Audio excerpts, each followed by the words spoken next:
여러분 안녕하십니까? 9월 13일 월요일 송범선의 오전장 분석 오늘도 힘차게 문을 열었습니다. 지난 거래일 뉴욕 증시는 좋지 못했습니다. 경제 전반에 대한 불확실성 속에서 3대 지수는 모두 하락으로 마감을 했습니다. 생산자 물가 지수는 사상 최대 상승률을 기록한 모습이 나타났습니다. 다우 지수는 5거래일 연속 약세를 보였는데요. 어떻게 마감을 했는지 3대 지수의 마감 상황을 화면을 통해서 보도록 하겠습니다. 다우 지수는 0.78%의 약세를 보였습니다. 34,607선에 거래를 마감했습니다. 대형주 위주의 S&P 500 지수도 0.77%의 낙폭을 기록하면서 4,458선의 종가를 형성했습니다. 기술주 중심의 나스닥 지수 역시 좋지 못했습니다. 0.87%의 내림세가 나타났는데요. 15,115선의 종가를 형성했습니다. 이렇게 미국 시장이 지지부진한 가운데 우리 시장도 이 여파를 받고 하락으로 모두 출발한 이후에 혼조 양상을 펼쳐주고 있습니다. 그리고 이어서 코로나19 신규 확진자 수도 살펴보시면 일단은 2,000명대 아래로 내려오기는 했지만 여전히 네 자릿수입니다. 주말이 지난 오늘도 집계된 신규 확진자 수 살펴보시면요. 1,443명으로 나타났습니다. 오늘도 사회적 거리두기에 신경 쓰시면서 하루를 보내시면 좋을 것 같습니다. 그러면 우리 지수는 어떤 양상을 띠고 있는지 보도록 하겠습니다. 우리 양대 시장은 엇갈리는 양상을 펼치고 있습니다. 그래도 코스피 시장은 빨간불로 돌아선 모습이 나타나고 있습니다. 상승에 조금씩 힘을 더해가는 모습인데요. 코스피 시장 강보합권에 들어서면서 3,133선을 지나주고 있습니다. 반면에 코스닥 시장은 지금도 파란불을 켜고 있지만 낙폭을 그래도 많이 줄여낸 상황입니다. 0.35%의 내림세가 나타나면서 1,034선을 지나주고 있습니다. 이어서 선물 지수도 보시면 상승률을 조금씩 더해가고 있습니다. 0.5%까지 올라가 주면서 410선을 지나주고 있습니다. 이어서 양대 시장에서 등락하는 종목 수도 체크를 해보도록 하겠습니다. 코스피 시장을 먼저 보시면요. 363종목은 오르고 있지만 472종목은 내리고 있습니다. 이어서 코스닥 시장의 분위기도 보시면요. 423종목은 상승을 하고 있지만 반면에 910종목은 하락을 하고 있습니다. 이어서 수급 상황도 보도록 하겠습니다. 수급 상황 거래소를 먼저 보시면요. 외국인과 기관이 쌍끌이 매수를 해주고 있습니다. 지금 환율의 경우에는 1,170원대 위로 자리하고 있지만 거래소를 중심으로는 그래도 외국인이 사주고 있는데요. 457억 원 매수 우위를 보여주고 있고요. 기관 투자자는 901억 원 매수세를 보여주고 있습니다. 반면에 개인 투자자들은 차익 실현에 나서줍니다. 1,271억 원 매도세를 나타내고 있습니다. 코스닥 시장도 보도록 하겠습니다. 반대되는 수급 양상이 펼쳐지고 있습니다. 외국인과 기관 투자자는 팔아내고 있고요. 그 물량을 개인 투자자들이 받아내고 있습니다. 양을 한번 살펴보시면 외국인 투자자는 1,114억 원, 또 기관 투자자는 607억 원 매도세를 보여주고 있는데요. 개인 투자자는 1,941억 원 매수세를 나타내고 있습니다. 이어서 시가총액 상위 종목들의 분위기, 코스피 시장을 먼저 보도록 하겠습니다. 시총 10개 종목 내에서는 엇갈리는 양상이 펼쳐지고 있습니다. 먼저 대장주인 삼성전자와 SK하이닉스, 반도체 관련된 두 종목은 모두 빨간불을 켜주고 있습니다. 글로벌 반도체 시장은 3분기에도 성장할 것이라는 분석이 나와주고 있습니다. 이런 가운데 삼성전자가 1위 자리를 계속 유지할 것이라는 분석이 나와주고 있는데요. 그러면서 1% 가까운 상승률을 기록 중입니다. 76,000원의 거래가 진행이 되고 있고요. 2위에 위치한 SK하이닉스 역시도 좋은 상승률을 기록해주고 있습니다. 0.95%의 강세를 보여주면서 거래가 되고 있습니다. 언택트와 관련된 두 종목 지금은 등락을 다르게 하고 있습니다. 네이버는 빨간불을 켜주고 있지만 카카오는 낙폭이 커져가고 있는 상황입니다. 최근에 온라인 플랫폼 규제가 나오면서 두 종목의 주가가 힘을 내지 못하고 있지만 그래도 네이버는 그래도 그나마 버텨주고 있는 양상이 펼쳐지고 있습니다. 이런 가운데 국회에서 온라인 플랫폼 기업을 대상으로 데이터 독점 이슈를 공론화한 상황입니다. 그러면서 네이버도 주가가 아침에는 힘을 내지 못했습니다. 장 초반에 힘을 내지 못하다가 지금은 그래도 빨간불로 전환이 됐습니다. 0.24%의 강세를 보여주면서 41만 1,000원의 거래가 되고 있습니다. 이어서 카카오뱅크를 보도록 하겠습니다. 최근에 우정사업본부에서 블록딜을 하고요. 기관의 보호 예수 물량이 나오면서 주가가 힘을 내지 못하고 있습니다. 8거래일 연속 약세를 나타내면서 상장 이후에 최저가를 기록 중입니다.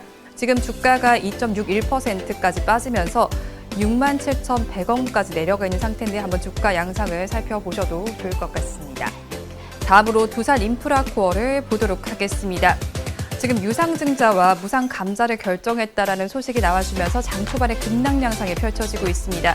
7.69%까지 빠지면서 1,200원 선을 가리키고 있습니다. 다음으로 한국전력을 보도록 하겠습니다. 한국전력 등 주요 에너지 공기업의 적자가 대폭 늘어날 것으로 전망이 되고 있는 가운데 전기 요금을 인상할 것이라는 전망이 나오고 있습니다. 그러면서 한국전력은 지금 주가가 2.36%의 강세를 보여주고 있습니다. 23,900원의 거래는 진행이 되고 있습니다. 코스닥 시장으로 넘어가 보도록 하겠습니다. 코스닥 시장에서는 지금 시총 상위 10개 종목 내에서 혼조 양상이 펼쳐지고 있습니다. 그중에서 아무래도 지금 빨간불을 켜내고 있는 종목들을 공통점을 살펴보신다면 2차 전지 관련된 소재 업체들인데요. 에코프로비엔과 LNF가 강세를 보여줍니다. 오늘은 LNF가 더 큰 강세 흐름이 나타나고 있습니다. 13.65% 급등 양상이 펼쳐지고 있고요. 에코프로비엠 역시도 SK이노베이션과의 계약 소식에 이어서 증권가의 호평이 더해지면서 2.15%의 강세를 보여줍니다. 주가는 40만 원 위에서 거래되고 있다는 점 지금 한번 참고해서 보시면 좋을 것 같습니다.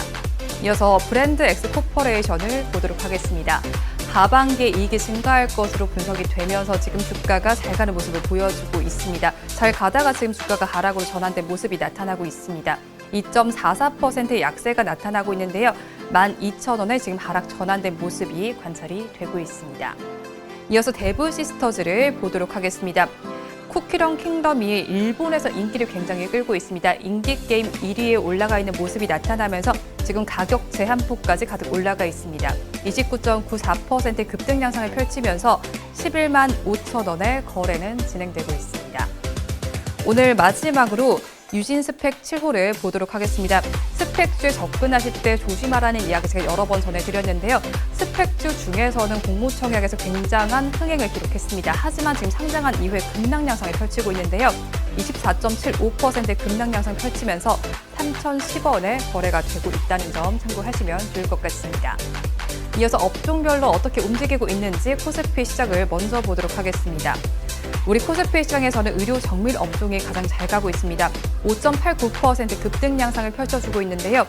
그중에서 SD 바이오 센서에서 큰 상승률이 기록되고 있습니다. 10.74% 급등 양상을 펼쳐주고 있고요. 그 뒤를 이어서 전기가스업과 철강, 금속, 섬유, 의복, 화학 업종에서도 빨간불이 들어와 있습니다. 반면에 하락하고 있는 업종들도 보도록 하겠습니다.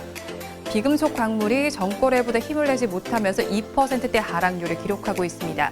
그중에서 한일 현대시멘트가 가장 힘을 내지 못하는 양상이 관찰이 되고 있고요.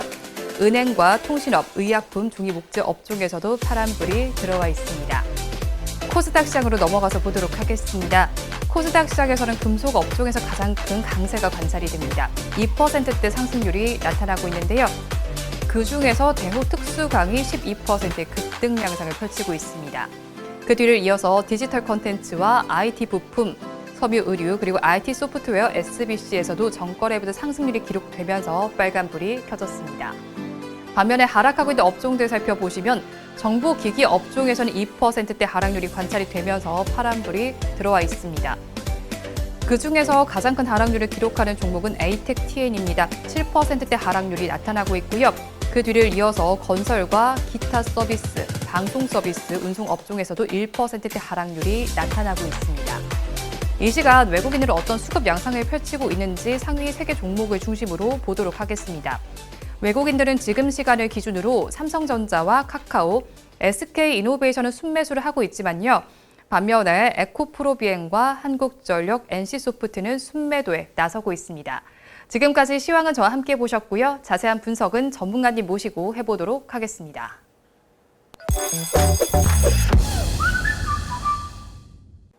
본 방송은 라이브 스트리밍을 통해서 진행되고 있습니다. 매주 월요일부터 금요일 오전 10시부터 함께 하실 수 있는데요. 유튜브에서 바른경제TV라고 검색하시면 시청하실 수 있습니다. 총범선의 오전장 분석 본격적으로 출발해 보도록 하겠습니다. 오늘도 저희 방송 보시면서 궁금하신 종목들은 댓글로 남겨주시고요. 댓글을 주실 때는 매수가와 비중까지 남겨주시면 저희가 조금 더 꼼꼼하게 분석해 드리도록 하겠습니다.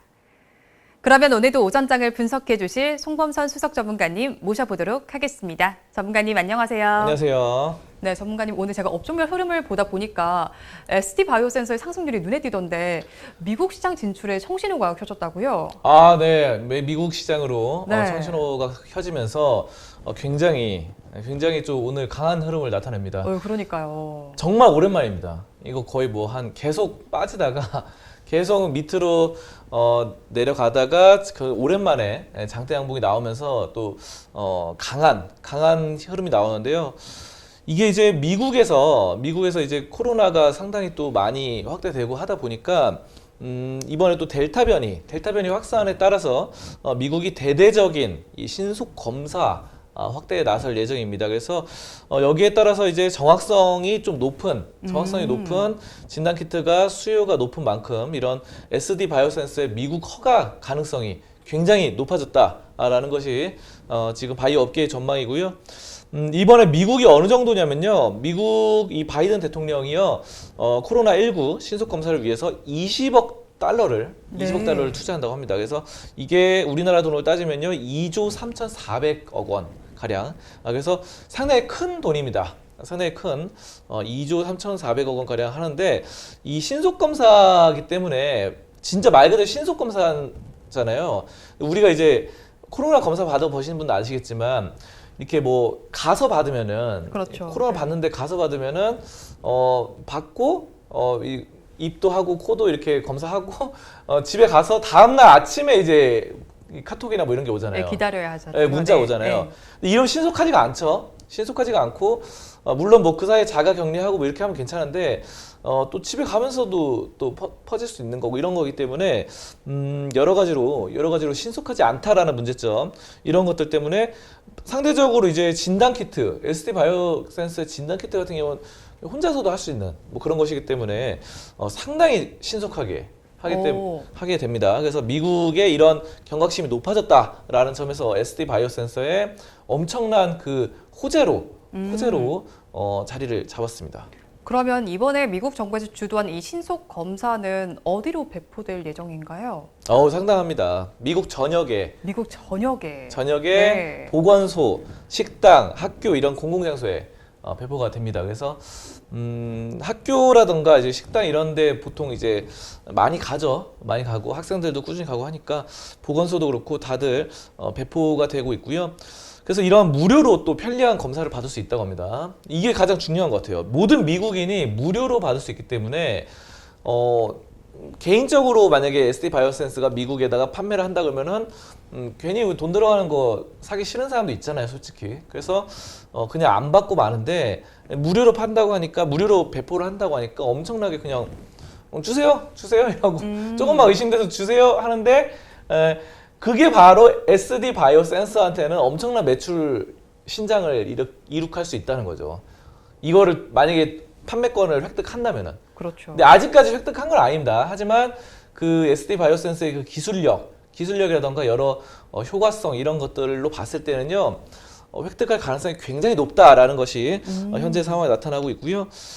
지금 뭐 정확성이 미국 내에서 지금 하고 있는 것들이 정확성이 높지가 못합니다. 현재 상황에서. 그래서 이런 것들이 좀 보셔야 되고 유증상 환자를 대상으로 평균 72%의 정확성을 보였고 무증상 환자를 대상으로 지금 평균 58%의 낮은 정확성을 보였는데요. 이런 것이기 때문에 현재 미국에서 이루어지고 있는 것들을 좀 한번 확 뒤바꾸지 않을까. 여기에 SD 바이오센서가 그런 두각을 나타낼 것이다. 이렇게 판단이 되고 있습니다. 그런데 이렇게 신속 진단 키트를 만드는 회사가 SD 바이오센서만 있는 건 아니잖아요. 다른 회사는 어떤 회사들이 또 있을까요? 그렇죠. 우리가 이제 이거가 이제 SD 바이오센서로 확정이 된 게 아니다 보니까 우리나라만 해도 CGN 있잖아요. 그렇죠. CGN은 원래 전통 강자였는데 지금 SD 바이오센서로 약간 전환되는 그런 느낌입니다. 약간 세대교체처럼 그런 것처럼 SD 바이오센서와 CGN이 있는데 오늘 CGN은 또 주가가 잠잠해요. 네. 그래서 이 CGN은 이 미국 이번 신속 진단키트 하는데 좀 영향을 못 받나 보다 이런 생각이 듭니다. 그러니까 그 가능성에 후보에 약간 CGN이 안 들어간다 이렇게 보시면 될 것 같고요. 그러면 외국의 경쟁사들이 상당히 많습니다. 뭐냐면요. 미국 에보트 레버토리가 있고요. 독일의 지멘스. 지멘스는 여러분들 좀 들어보셨을 것 같아요. 자, 그리고 MED, SAN 이거 있고요. 그 다음에 스위스 로슈 진단, 벨기에 코리스 바이오 컨셉트의 이런 신속 검사 제품이 평가가 됐습니다. 네. 자, 그럼 경쟁자가 이렇게 많아요. 맞네요. 네. 많은데, 자, 근데 여기에 CJ는 안 들어가더라고요. 좀 아쉽습니다. 그래도 한국 기업이 이렇게 두 개가 좀 막강하게 있으면 좋은데. 이렇게 CJ를 제외하더라도 이렇게 많은데요. 네. 중요한 건 이 정확도잖아요. 중요하죠. 네, 정확도가 이제 검사를 했을 때 뭔가 이렇게 효능이 있어야 되는데, 지금 SD 바이오 센서를 제외한 나머지 5개 업체 모두가 55% 이상의 정확성을 나타내지 못했습니다. 오, 정말요? 네, 그러니까 아까 전에 말씀드렸던 미국 에보트 레버토리라든가 또 지멘스 스위스 로슈 벨기에 코리스 등등 이런 외국의 회사들이요 55%를 못 넘겼어요. 오. 이거는 별로 이렇게 라이벌이라고 하기도 좀 그렇죠. 네. 왜냐하면은 SD 바이오 센서의 정확성은 88%가 나타났어요. 88%. 네. 네. 그래서 88%와 55%는 상당히 큰 갭차가 있기 때문에 제가 봤을 때는 이번에 미국의 SD 바이오 센서가 확실히 좀 주도권 잡지 않을까 이렇게 예상됩니다. 지금 객관적으로 봐도 이 퍼센트로만 봐도 지금 너무 차이가 나잖아요. 나머지는 지금 55% 이상을 못 나타냈기 때문에 40%, 50% 이런 거예요. 네. 나머지 제품들은. 근데 나머지 회사들은 이제 SD 바이오 센서는 확연히 또 이렇게 확 올라서서 88% 이상 엄청난 정확성을 나타냅니다. 그렇기 때문에 미국에서 솔직히 미국에서도요 미국 회사 거를 하는 게 좋겠죠. 우리나라도 지금 우리나라 거 이렇게 아무래도 반기는 그렇겠죠. 네, 아무래도 네. 팔이 안으로 굽는다고. 근데 미국의 에보트 레버토리도 있는데 여기가 55%못 넘으니까 그냥 외국 거 올 가능성이 높은 겁니다. 그래서 지금 그 동양에 우리 한국에 있는 작은 나라의 것을 가져올 가능성이 높다는 겁니다. 그래서 지금 엄청납니다. 그래서 지금 SD 바이오 센서의 제품이 좀 승인될 가능성이 굉장히 높다. 굉장히 높다. 다른 경쟁사에 비해서 이렇게 보시면 되겠습니다. 그러면 미국 시장에 진출을 하게 된다면 그 시기는 언제쯤일까요? 지금 올해 3분기에서 4분기 시장 진입이 목표인데요. 제가 봤을 때는 이제 3분기 다 끝났어요. 이제 9월 말까지 3분기입니다. 그래서 4분기 올해 말에 될 가능성이 높다라고 SD 바이오사이언스 이 관계자가 말을 했습니다. 근데 이거는 하나의 목표이기 때문에 목표가 100% 이루어지면 좋겠지만 안 될 수도 있습니다. 그래서 넉넉 잡게 잡아서 내년 한 상반기까지는 어느 정도 되지 않을까 이렇게 예상이 되고 있습니다. 자, 그래서 지금 SD 바이오 센서의 지난 7월 기준 전 세계 코로나19 항원 신속 진단 키트 누적 판매량이 약 8억 5천만 테스트인 만큼 엄청나게 많은 거예요. 세계 1위입니다. 판매량 세계 1위 SD 바이오 센서. 그래서 신속 진단 키트. 그래서 경쟁력이 이미 인정받은 상태인데 아직까지는 왜 이제서야 미국에 하느냐. 아직까지는 미국이 임상 중입니다. 그래서 미국 시장에 진입을 못했어요. 근데 여러분도 아시다시피 지금 전 세계 코로나 가장 많이 퍼지는 나라가 바로 미국입니다. 미국 지금 하루에 10만 명, 20만 명 이상씩 감염되고 있어요. 그래서 이 미국 시장이 어마어마한 시장이다. 여기만 잡아도 엄청난 수익성이 될 것 같거든요. 그래서 이런 점들에 따라서 SD 바이오 센서가 올라갈 것으로 나타나고요. 이 SD 바이오 센서가요. 이게 그러면 코로나가 끝나면 또 끝나는 거냐 이렇게 또 물어보시는 분도 있어요. 만약에 코로나가 잠시 종식되면은 SD 바이오 센서의 수명이 어떻게 될 것인가. 근데 저는 그렇게 안 봐요. 왜냐하면요. 이게 예전에 우리 메르스라는 질병이 있었잖아요. 네, 있었죠. 메르스도요. 그때도 이제 SD 바이오 센서가 활약을 했던 기업이었어요. 그래서 여기 한번 메르스 항원 있잖아요. 메르스 항원을 세계 최초로 진단 제품을 개발했습니다. 신기하죠. 그때 메르스도 상당히 그때 낙타에서 이렇게 해가지고 나타난다 그랬는데 메르스 항원에 대한 진단 제품을 세계 최초로 개발했던 게 SD 바이오 센서다. 그리고 에볼라 항원, 에볼라도 이제 에볼라 바이러스 있었잖아요. 에볼라 바이러스도 세계 최초로 만들었어요. 그러니까 코로나가 만약에 끝난다 하더라도 인류의 역사에는 질병에 대한 것들을 떨어뜨릴 수가 없습니다. 항상 새로운 질병이 나와요. 새로운 질병이 나오고 에볼라든 뭐 메르스든 뭐 이번 코비드든 뭐 이런 것들이 뭐 옛날에 뭐 패스트 막 이런 것도 이제 흑사병 항상 나오기 때문에 이런 것들을 이렇게 분자 진단 키트로 세계를 꽉 잡을 수 있는 기술력, 메르스든 에볼라든 코로나 세 가지를 지금 꽉 잡았던 게 바로 SD 바이오 센서이기 때문에 차후에 뭐 10년, 20년 뒤에 또 다른 질병이 나타났을 때 이 시장을 꽉 잡을 수 있는 것들, 꽉 잡을 수 있는 회사가 또 SD 바이오 센서가 될 가능성이 굉장히 높다는 거죠. 자, 그렇기 때문에 또 이거는 지금 코로나는 상당히 큰 병이기 때문에 우리가 이렇게 언급을 하는데요. 우리가 잘 모르는 그런 짜잘한 질병들이 굉장히 많습니다. 자잘하고 이게 조그만 질병들이요, 새로 만들어지는 바이러스, 변형 바이러스 이런 것들이 많은데 그게 언론에 잘 노출이 안 됐을 뿐이지. 사실 뭐 희귀병이든 뭐든 이런 거 굉장히 많아요. 희귀병. 근데 이제 전염성이 높지가 않고 그리고 그렇게 심각하지 않다. 가벼운 감기 수준으로 지나갈 수 있는 뭐 독감의 변형 바이러스 이런 것들 많은데 이런 것들로도 SD 바이오 센서는 꾸준한 이 수익성을 창출해낼 수 있거든요. 세계 최초로 뭔가를 또 계속 해 나갈 것이기 때문에 그래서 이 수익성은 제가 봤을 때는 꾸준히 나올 것 같습니다. 자, 그럼 한번 차트 한번 보도록 하겠습니다. 차트. 네. 차트 SD 바이오 센서 차트 한번 보시면요. 이게 지금 여기서 이렇게 떨어졌잖아요. 근데 저는 상당히 좀 매수하기에는 좋은 구간이라고 생각을 해요. 이게 이렇게 68,900원부터 하락을 했습니다. 자, 그래서 지금 4만원대 초반 찍고 이제 반등을 하잖아요.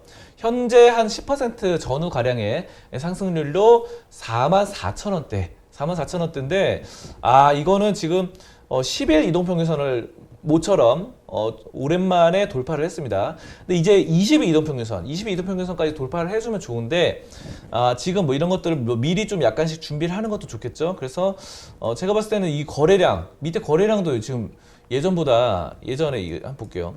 예전보다 확연히 거래량이 치고 올라가는 양상 이때보다.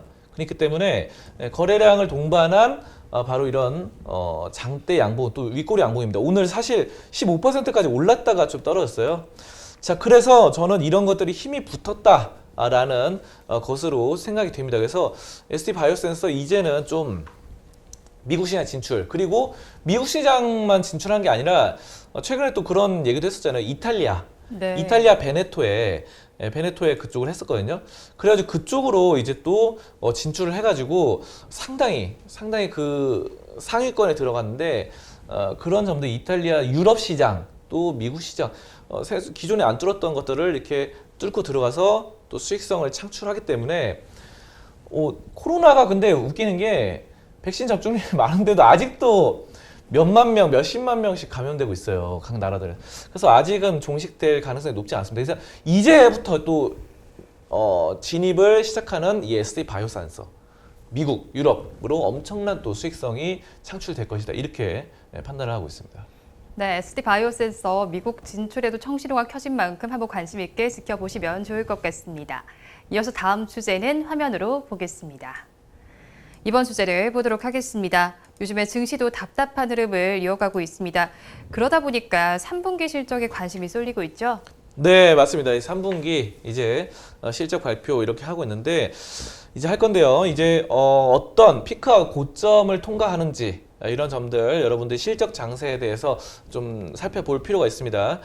자, 그래서 이번에 실적 추정 기관수 3곳 이상인 236개 종목 중에서 이제 94개 종목이 한 달 전 대비 영업이익 추정치 컨센서스가 상향 조정이 됐습니다. 그래서 우리가 이제 그래도 실적이 좀 올라붙는 그런 기업들, 좀 탄탄한 기업들 한 번씩 좀 알아볼 필요가 있겠습니다.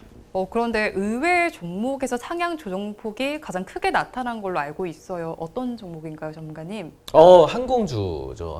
항공주는 사실 말씀해 주신 것처럼 의외로 볼 수 있는 거는 이제 코로나로 가장 타격을 많이 받았기 때문에 일단 외국으로 잘 안 나가니까, 외국 여행을 많이 안 나가니까 그런 점들에 대해서 항공업계가 많이 마비가 되고 그랬었는데 이번에 대한항공이 엄청난 실적 상향 조정치가 나왔습니다. 그래서 3분기 영업이익 컨센서스가 1,288억 원으로 이게 한 달 전인 653억 원에 비해서 97% 이상 증가를 했습니다. 굉장합니다. 그래서 이게 이제 아직까지 왜 그러면요. 아직까지 이제 외국으로 나가는 사람은 그렇게 많지는 않아요. 외국으로 들어오는 사람도 많지는 않은데요. 해외 여행 방문자는 많지 않지만 화물이죠, 화물. 이거 우리 짐을 옮기는 거예요.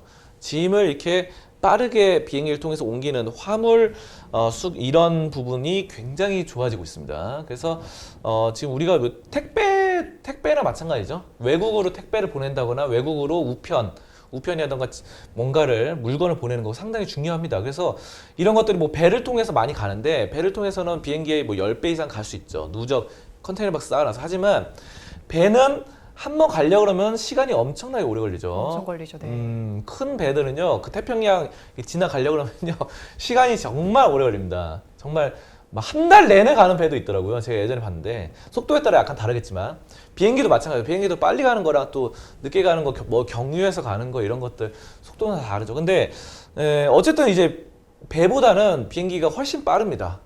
배의 장점은 10배 이상 짐을 실을 수 있다. 하지만 비행기의 장점은 10배 이상 속도를 낼 수 있다. 빨리 갈 수 있다. 이것이기 때문에 우리가 신속 배달, 퀵배송이라던가 이렇게 뭔가 빨리 해야 되는 거는 비행기를 통해서 할 수밖에 없어요. 그래서 우리가 뭐 미국으로 보낸다, 뭐 유럽으로 보낸다, 이런 것들이 짐을 뭔가 보내는 게 엄청나게 늘었습니다. 최근에. 그래서 사실 뭐 3분기가 전통적으로 화물의 비수기입니다. 하지만 이런 것들이 실제로 가지도 못하는 상황에서 뭔가 물건이라도 보내야겠다, 이런 것들이 엄청나게 늘고 있어요. 현재 상황에서. 그래서 항공 화물 부분에 호조세가 지속이 되고 있습니다. 그래서 대한항공 그러면요, 최근에 뭐 아시아나항공 인수 뭐 이런 것들도 있었고, 네. 제가 봤을 때 대한항공은 이제 코로나 시대 끝나면요 정말 대단할 것 같아요. 왜냐하면 그 전에 막강한 경쟁자였던 아시아나항공이 지금 이제 없어졌잖아요.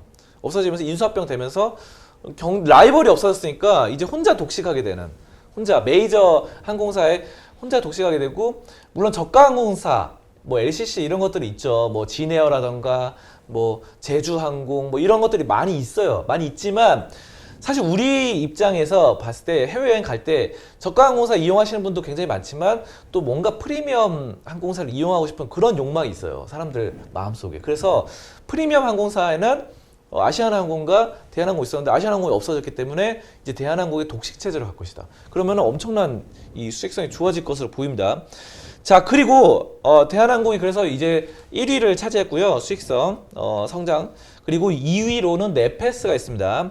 3위로 삼성생명, 4위 동국제강, 5위 페노션 등등이 있습니다. 그래서 이 종목들이 굉장히 또 수익성이 실적이 좋아질 것이다 나타났는데요.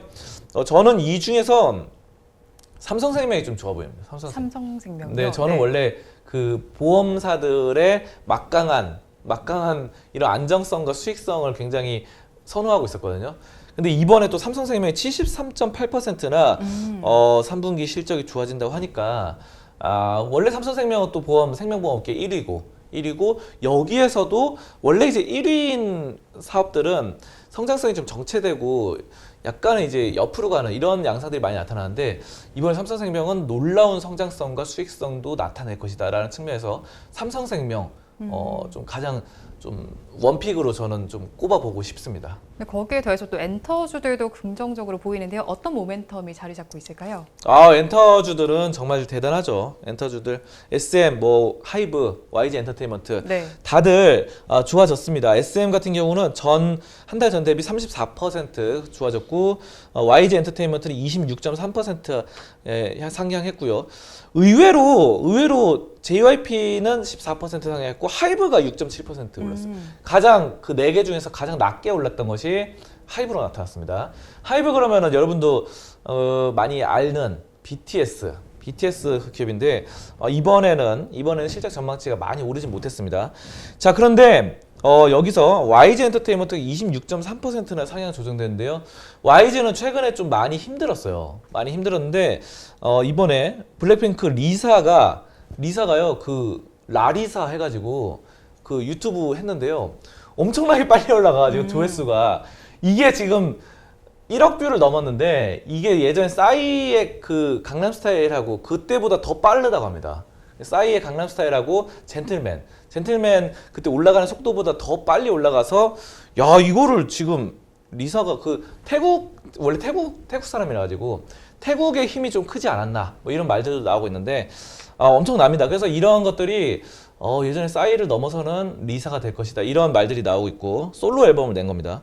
자, 그리고 그 밖에 또 있지 그러면 또 대표적인 일본에서 또 만들어진 걸그룹이죠. 그래서 이것도 지금 여기도 상당한 또 컴백을 한다라는 소식 이런 것들에 대해서 K-팝 음반 판매량이 계속해서 늘어나고 있습니다. 그래서 제가 봤을 때는 여러분이 이제 하이브만 맨날 이렇게 보셨는데요. 네. 하이브만 보시지 마시고 예전에 이제 또 그 3강 있잖아요. 3강. 그 엔터테인먼트 3강도 좀 보시면서 접근하시면 좋겠습니다. 반면에 게임주들의 분위기는 좋지 못한 걸로 알고 있어요. 저희 어떻게 접근하면 좋을까요? 게임주들이 이제 펄어비스가 네. 58.4%가량 하락을 했고 실적 성장성에서 그리고 NC소프트가 43.4% 하락하고 컴투스가 41.2% 약간 약세로 기대치가 낮아졌습니다. 근데 저는 이렇게 봐요. 저는 그렇게 걱정할 때는 아니다. 그러니까 이거 어느 정도 이제 컨센서스라고 보시면 되고요. 그러니까 주가가 많이 떨어진 종목들이 많아요. 예를 들어서 뭐 NC소프트는 최근에 엄청 떨어졌잖아요. 근데 NC소프트 같은 경우는 그 신작 블레이드 앤 소울이 2가 나오면서 신작에 대한 기대감이 어느 정도 높았는데 그 기대에 못 미치면서 떨어졌죠. 근데 NC소프트가 자사주를 사들이기 시작했죠. 그래서 이거 100만 원 넘었었던 종목이었는데 지금 59만 원 됐습니다. 자사주 사들이고 이제 완전 반토막 났어요. 반토막 난 상황에서 제가 봤을 때 이런 실적이 좀 이렇게 한 달 전보다 안 좋아졌던 것이 선반영됐을 가능성이 높습니다. 우리가 이제 주식은 선반영, 뭐 후반영 이런 것들을 봐야 되는데 NC소프트도 그렇고 컴투스도 선반영돼서 이렇게 좀 이렇게 최근에 주가가 조정받았다. 그리고 게임주들 전반적으로 업종 테마가 이렇게 약간 눌리는 양상 그런 것이기 때문에 미래에 다시 한번 또 게임주들의 게임주 테마가 바람이 또 돌아옵니다. 다 돌아오니까 여러분들 게임주도 투자하시는 분들 걱정 마시고요. 펄어비스도 뭐 마찬가지예요. 펄어비스도 뭐 실적이 이렇게 좀 안 좋아진다 하지만 최근에 또 도깨비 그 게임 엄청나게 또 호평을 받았더라고요. 이게 기존의 GTA 게임에다가 뭔가 약간 리니지 같은 스타일을 합쳤다라고 해가지고 RPG를 합친 GTA 또 이런 식으로 해서 호평 받고 있기 때문에 저는 괜찮다고 봅니다. 그래서 전 세계적으로 호평 받고 있습니다. 그래서 게임사들은 전 좋게 보고요. 그 밖에 좀 실적이 안 좋아졌던 것이 가장 눈여겨봐야 될 것이 한국전력입니다. 한국전력이 59.6% 실적이 안 좋아진다라고 컨센서스가 나왔는데요. 저는 반대 의견입니다. 저는 왜냐하면 실적은 좀 안 좋아질 수 있지만 한국전력의 독점성이라던가 이런 뭐 전기요금 인상 부분이 나중에는 결과적으로 어쨌든 될 수밖에 없다라는 것에 오늘도 한국전력 오늘도 상승세입니다. 오늘 뭐 3.8%까지 올랐다가 지금 약간 좀 떨어져서 플러스 1.9% 기록하고 있는데요. 한국전력은 이제 잠깐 차트 볼게요. 잠깐만 화면 차트 보시면요. 이거 지금 이제 올라서잖아요. 한국전력. 오늘 뭐 이렇게 3% 넘게 올랐어요. 그래서 오늘 20일 이동평균선을 돌파하는 흐름이거든요. 그래서 제가 봤을 때는 한국전력의 실적 부문 이런 것들이 전기요금 인상을 보류했다는 점 이런 것들 실망 때문에 떨어졌고 또 이런 실적 그런 것들에 따라서 적자 전환도 잠깐 했었는데 이런 것들이 얼마든지 앞으로는 돌아설 수 있다. 진짜로 저는 한국전력 굉장히 좀 좋게 보고 그렇게 봅니다. 그냥 결과적으로 뭐냐면요. 실적이 이 단기 실적을 볼 때가 있고 장기 실적을 볼 때가 있어요. 근데 우리가 방금 말씀드렸던 거는 3분기 실적입니다. 3분기 실적. 3분기 실적은 안 좋아질 수도 있어요. 안 좋아질 수도 있지만 뭐 내년에 또 좋아지는 종목들은 미리 또 가격이 주가가 올라갈 가능성도 굉장히 큰 거고요. 또 반대로 지금 3분기 실적이 확 올라줬다가 또 4분기 내년에 또 안 좋아질 종목도 있습니다. 그러니까 여러분이 이 옥석 가리기는 단기 실적만 보시지 마시고 중장기 실적까지 함께 보면서 또 미래의 모멘텀이라든가 브랜드 가치도 함께 보면서 접근하셔야 된다. 이렇게 말씀드리겠습니다. 네, 시장이 지지부진합니다. 그런 만큼 3분기 실적에 관심이 쏠리고 있는데요. 컨센서스가 어떻게 나타나고 있는지 알려드렸으니까요. 참고해서 투자 전략 세워보시면 좋을 것 같습니다. 주제는 여기서 마무리해보도록 하고요. 이어서 여러분들께서 기다리고 계시는 송범선의 종목 분석 시간입니다. 오늘도 여러분들께서 달아주신 댓글 중에서 한 종목을 선정했습니다. 오늘 알아볼 종목은 네이버입니다. 네이버는 제이린님께서 댓글을 주셨습니다. 네이버 오늘 좀 올라주는데 이제 매수해도 괜찮을까요? 분석 부탁드립니다. 라고 댓글을 주셨습니다. 오늘 네이버는 40만 5천 원에 시작을 해서요. 지금은 40만 9,500원에 거래가 되고 있습니다. 한마디로 얘기해 주세요. 골든크로스에 매수하자. 골든크로스에 매수하자. 네. 그러니까 지금 당장 매수하기보다는요. 네.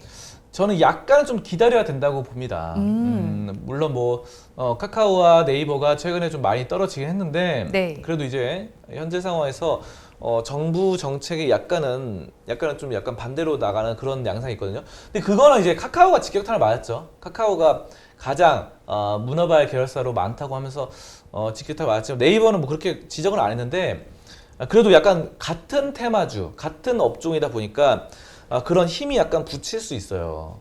힘에 붙인다라는 측면에서 저는 20일 이동평균선을 뚫고 올라붙는 그런 골든크로스에 매수를 권장드리는 바입니다. 그래서 20일 이동평균선 여러분이 그 차트에 설정하시면 다 나옵니다. 그래서 그래프 할 때 이동평균선 20일 그냥 기본적으로 다 나와 있을 거예요. 여러분이 특별히 차트에 손을 따로 안 댄 이상 나오실 거고 그걸 잘 보면서 거기서 주가의 캔들이 상방 돌파할 때 매수해보자 이렇게 말씀드리고요.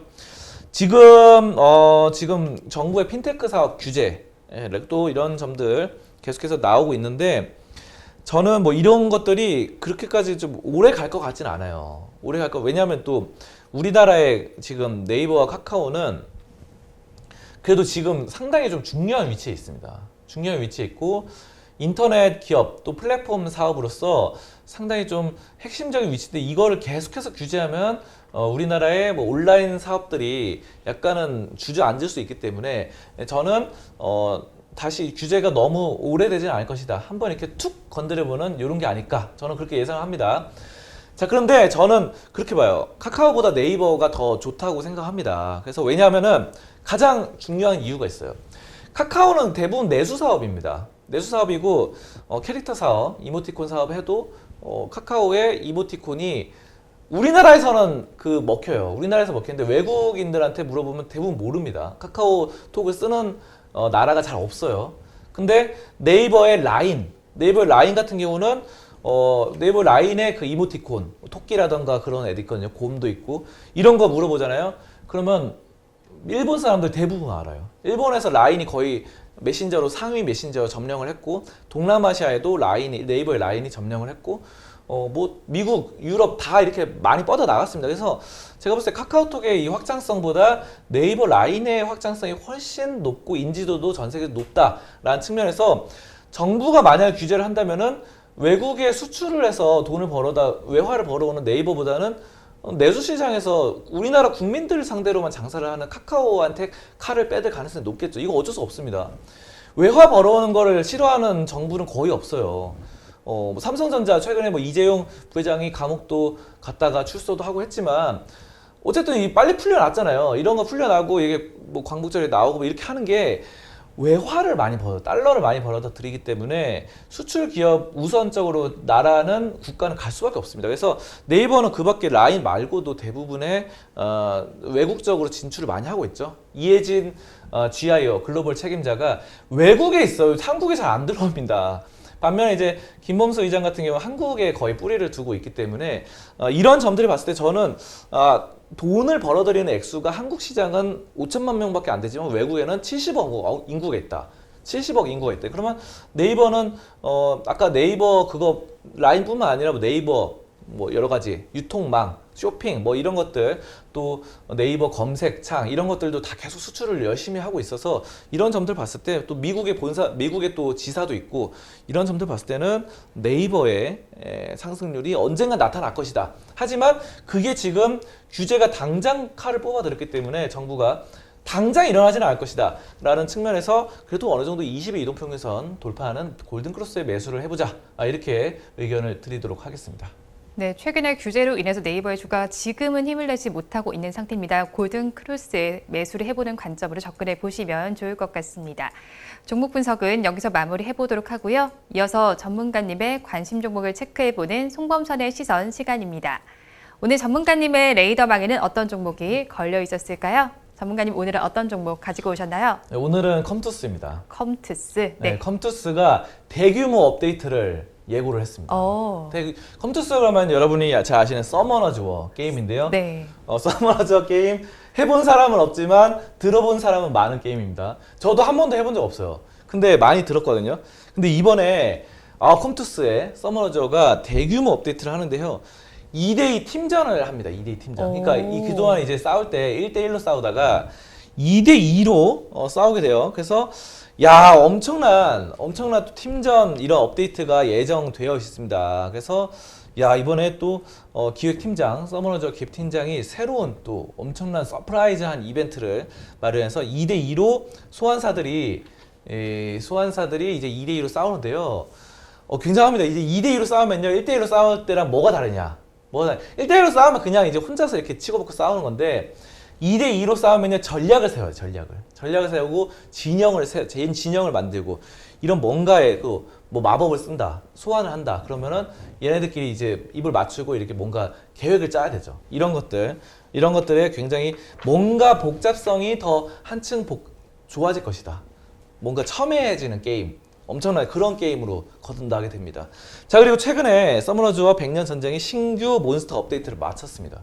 마쳐가지고 몬스터들이 엄청나게 무서운 몬스터들이 추가로 됐어요. 추가돼가지고 희귀 몬스터 한 종과 또 전설 몬스터, 레전드가 또 몬스터 등장을 했습니다. 그래서 이런 점들이 또 새로운 백년 전쟁의 좋은 또 호재가 되고 정말 이 백년 전쟁을 100년 동안 게임을 할 수 있도록 만드는 이런 신규 업데이트들이 많으니까요.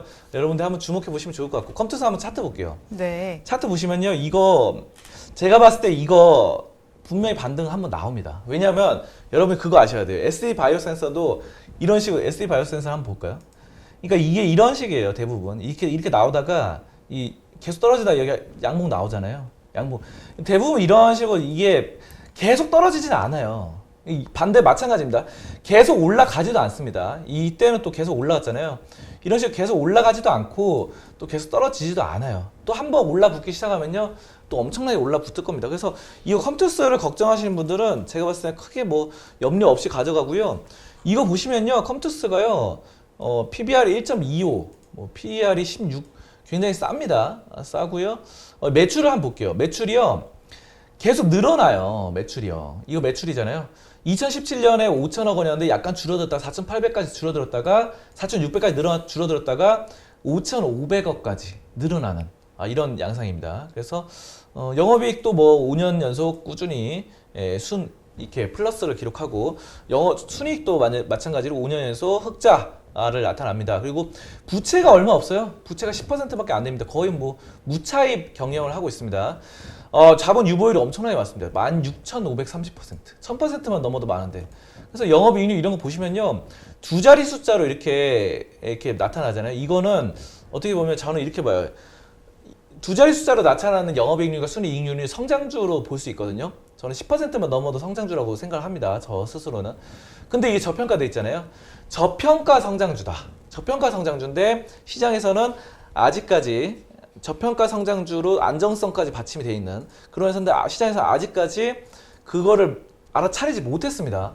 그 스마트 머니가 아직은 알아차리지 못했어요. 그래서 스마트 머니가 미리 들어왔을 수도 있어요. 근데 이제 큰 손이 이렇게 끌어올려야 되는데 세력이 아직까지 거기까지는 안 나왔지만 앞으로 그렇게 될 가능성이 저는 굉장히 높다라고 이렇게 판단을 하고 있습니다. 네, 오늘 송범선의 시선 시간에는 컴투스를 살펴봤습니다. 대규모 업데이트를 예고한 만큼 한번 관심 가져보시면 좋을 것 같습니다. 오늘 말씀은 여기까지 듣도록 하겠습니다. 고맙습니다. 감사합니다. 오늘도 저희 방송 보시면서 궁금하신 종목들은 댓글로 남겨주시고요. 댓글을 주실 때는 매수가와 비중까지 남겨주시면 저희가 조금 더 꼼꼼하게 분석해 드리도록 하겠습니다. 우리 양대 시장은 지금은 또 모두 파란불을 켜고 있습니다. 낙폭을 조금씩 키워가고 있는 양대 시장인데요. 코스피 시장은 약보합권에서 또 코스닥 시장은 0.77%의 하락률을 기록하고 있습니다. 그리고 오전 10시 30분에 개장한 상해 종합지수의 분위기 살펴보시면 약보합권에서 출발한 이후에 지금도 약보합세를 보이고 있습니다. 3,698선에서 거래는 진행이 되고 있습니다. 오후 시간대에는 우리 시장도 힘을 더해주기를 바라면서 방송 마무리해보도록 하겠습니다. 저는 오후에 응답하라 마감 시황에서 다시 찾아뵙도록 하겠습니다. 오늘도 함께해 주신 여러분 고맙습니다.